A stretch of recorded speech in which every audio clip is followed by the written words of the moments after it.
สิ่งที่ทุกคนบ่อยากพอเนาะสิ่งที่ทุกคนบ่อยากเจอในการปลูกมะม่วงทุกคนเลย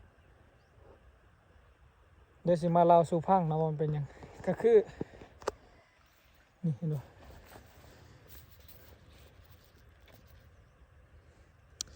สิ่งที่ทุกคนบ่อยากพอเลยในการปลูกเลยก็คือล่มแห้งทุกคนใบหักเลยครับเป็นเสือล่าเนาะเห็นบ่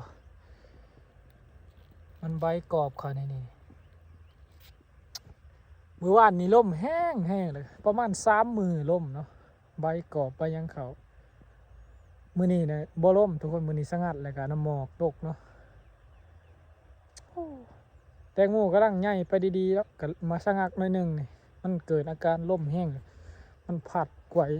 อากาศกับหนาวเย็นมันบ่มักปานใดได้หมักโมเห็นบ่นี่ทุกคน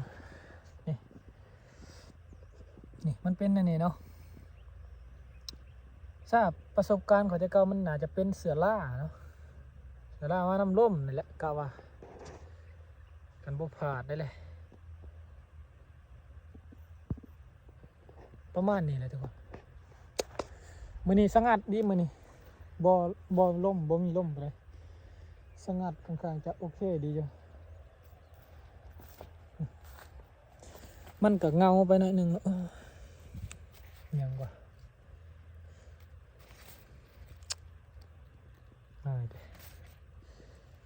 จะให้ตัดยอดก่อนก็พอนะมีปัญหาได้เห็นป่ะทุกคนคันแน่นี่นะคอยกล่าวว่ามันมีปัญหาแล้วนี่มันงอยอดเขานี่มันเกิดจากที่ยังเรื่องประจักษ์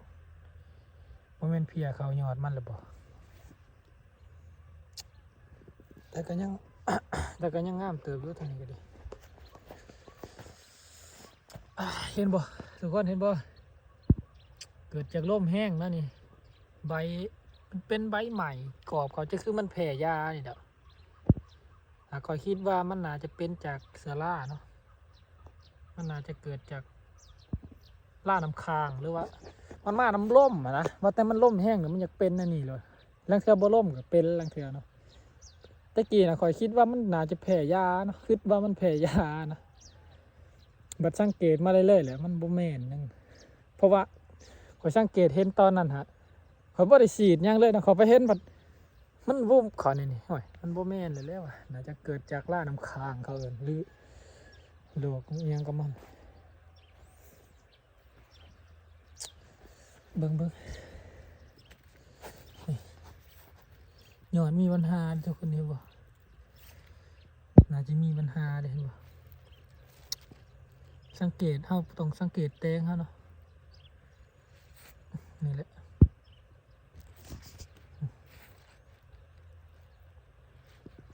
ต้องให้มันยอดมันยังโอเคอยู่เดี๋ยวหวังว่ามันสิดีขึ้นเนาะหวังว่ามันสิดีขึ้นหลังจากที่ล่มเบิดไปอีกประมาณ2 3 4 5 มื้อก็ว่าสิตัดยอดเนาะยังปลูกโอ้ยังกลมันอยู่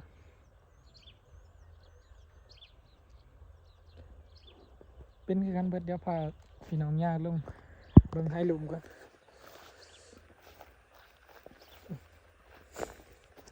นี่นะพอตัดยอดแล้วได้ทุกคนนี่ก็มันสมบูรณ์เนาะเห็นบ่ถ้ามันบ่มีปัญหาหยังก็มันก็ยืดออกมานี่มันยืดออกมาในนี่จังหวะนี้นะเฮาควรตัดยอดแล้วเนาะคันผู้ใดสิตัดนี่ตัดออกนี่แล้ว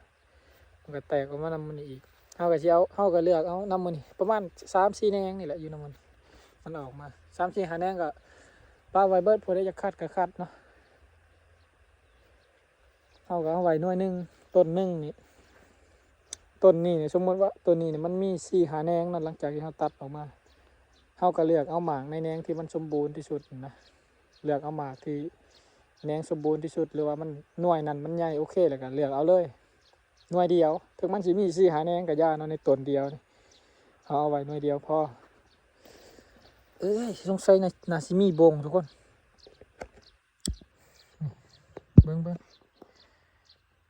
สงสัยน่าสิมีบงอยู่ในเห็นขี่มันเห็นว่าดำๆนี่ทุกคนเห็นบ่ขี่บงดำๆเดี๋ยวปืนหามันออกไปแล้วบ่ได้ให้น้ำมามื้อนี้บามา2 มื้อนี้เลย วันนี้ก็บ่ได้ให้มันอยู่ไสวะก็มีเวลามาเลาะคติอันนี้เขาสวนมันพอตื่นเช้ามามีแต่มาเปิดน้ำให้แล้วก็เจ้าของก็เขาสวนมันเด้เห็นบ่ทุกคนบ่ขี่เห็นเพิ่นแล้วแหละมันสิเข้าตอนยามมันยังน้อยนี่แหละบงทุกคนเพราะมันใหญ่ไปแล้วมันก็เศร้าดอกเอาตัดยอดแล้วมันปงเครือไปแล้วมันก็เศร้าดอกมันก็บ่มาวนนึงเนาะชาติประสบการณ์แต่ละเทื่อว่ะต่อไปก็มันสิคือเก่าบ่ก็จังเบิ่งขึ้นนี่เห็นบ่มีปัญหาอะไรทุกคนนี่ใบมันนี่มันเกิดจากที่ยังข่อยก็ยังบ่ทันได้มั่นใจนะว่ามันเกิดจากเซล่าอีหลีบ่เนาะบ่ได้ที่มีประสบการณ์กับคอมเมนต์บอกก่อนนะล่มเห็ดมันเห็นบ่ทุกคนบงเห็นบ่เขาเอิ้นนอนเนาะ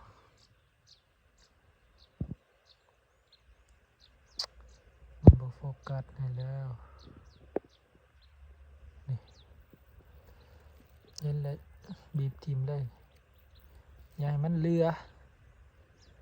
อย่าให้มันหลอดไปได้เห็นบ่นี่นอนบีบทิ่มเลยบ่มีเวลามาเลาะเบิ่งตรงนั้นทุกคนจะคลองเลยอึ๊บหญ้าตัวนี้ก็ดึงออกเนาะอย่าให้มันมีอากาศในนี่หวังว่ามันสิดีขึ้นไว้เนาะทุกคนเห็นบ่อากาศกำลังสมบูรณ์คักเลยช่วงนี้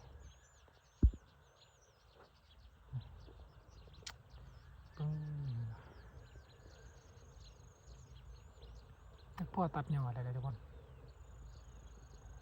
มาลุ้นไปนำกันเนาะว่าคอยสิพลาดหรือบ่พลาดในสุดนี้นะทุกคนก็มาลุ้นไปน้ำข่อยเนาะว่ามันเป็นอะไรนะนี่แหละสิ่งที่คอยบ่อยากพอก็ยังมาพออยู่ทุกคนคอยเลี่ยงแห้งเลยกับลมนี่คอยบ่อยากพอมันแห้งเลยคันอากาศแน่นี่นะอากาศชะงัดนี่ใบใหม่บ่ตีงบ่นิ่งแน่นี่สมบูรณ์เห็นบ่เบิ่งความอากาศนิ่งอันนี้นี่นะมังมู่นะคุบไว้กับบ่อยู่ทุกคนไป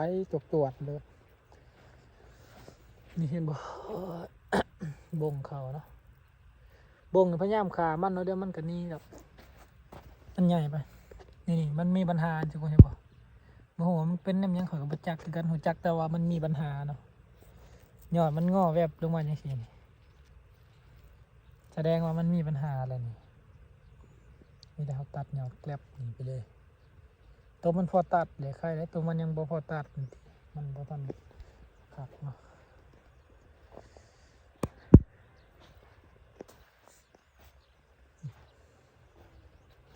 มาลุ้นนำกันเนาะมาลุ้นนำไปนำกันทุกคนเลย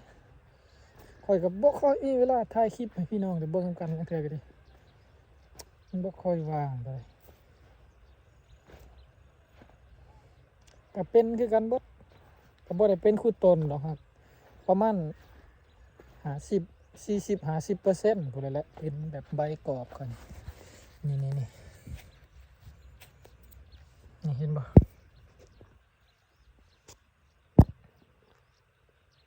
นี่เห็นบ่ทุกคนมันสวนกับหิตะเว้นนี่เห็นบ่